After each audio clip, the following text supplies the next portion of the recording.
yanında. Akşamda öseler şiyeler.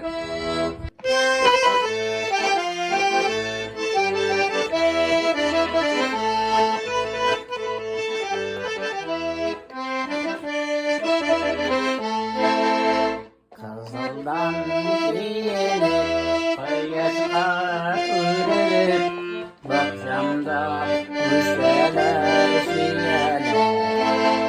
Bizi kız salır, sıklanır kalırız, imadır şağırır diyeler.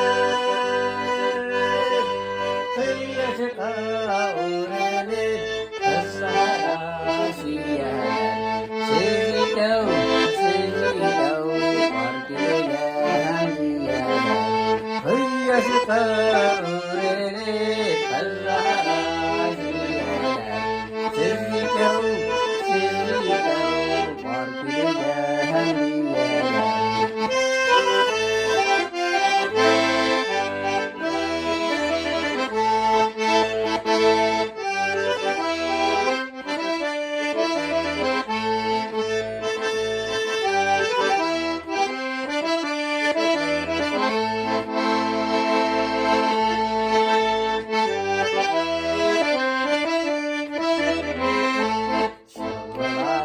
Tatlılar, şirinler, canlar, uvinci göreler, şiirler.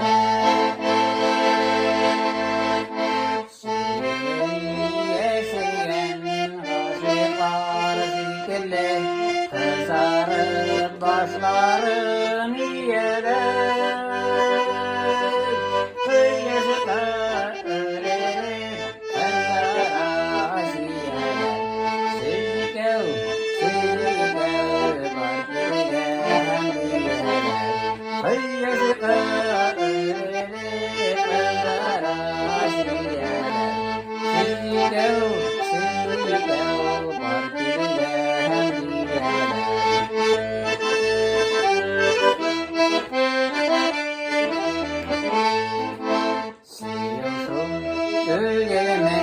Emsıtar könülne kız yavun ağlarday şiyeler.